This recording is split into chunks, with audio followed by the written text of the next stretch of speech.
Becoming a criminal is a choice, my father would say. We either choose to accept the way things are or try to force fate's hand.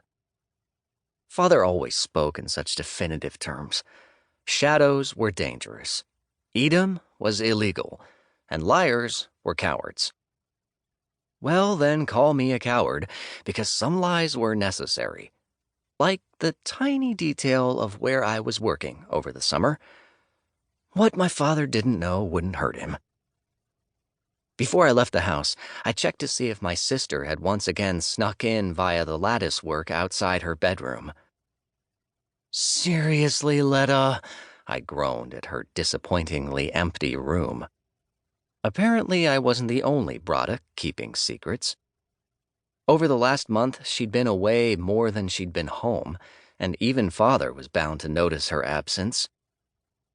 After inhaling breakfast, I joined the commuters gathered by the local trolley stop to downtown Cardell. Although the permacloud hung over the capital city, diffusing shadows into a safe gray, the group stood away from the buildings.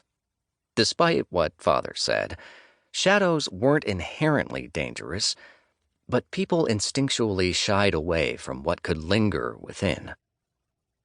The 7:30 trolley announced itself by screeching around the bend. The carriage hurtled by, packed to the brim with commuters, the driver not even offering a wave of apology as he passed the stop.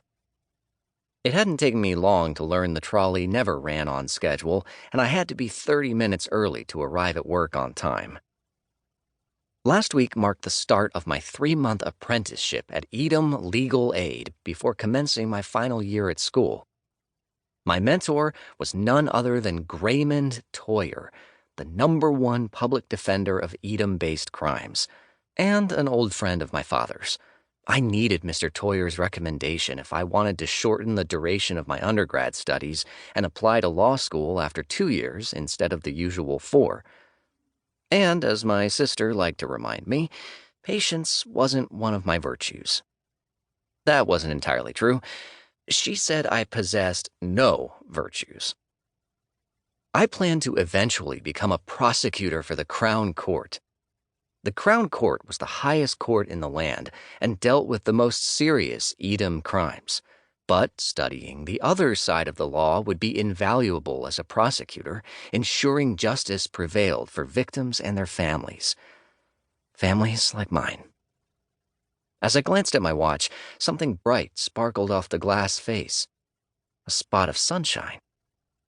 Thanks to the machine in the center of the city that pumped water into the air at the exact right temperature to generate a fog, it was rare to glimpse unobstructed sunlight. Occasionally, if the temperature unexpectedly changed, the permacloud would falter, allowing the sun to break through. With sun came the darkest shadows. While most streets had been cleared of any substantial trees and the shadows they could cast, hundreds of lampposts lined the sidewalk to flood diffused light at nighttime. With nearly constant cloud cover during the day, the lampposts' shadows shouldn't be a concern. But now, with the sun streaking through the cloud, the thin gray lines on the sidewalk turned black. And within the pitch-black shadow lay a shifting substance, as though something dark and simmering had been spilled onto the pavement. Edom. My first and only use of extradimensional magic was when I was 10. I'd been grounded by Father for accidentally breaking a vase, one of Mother's favorites, not long after she'd passed away. Desperate to escape my room and the oppressive manor, I'd smashed my permalamp, which kept shadows at bay. I welcomed the darkness, waiting for Edom to appear. It didn't take long.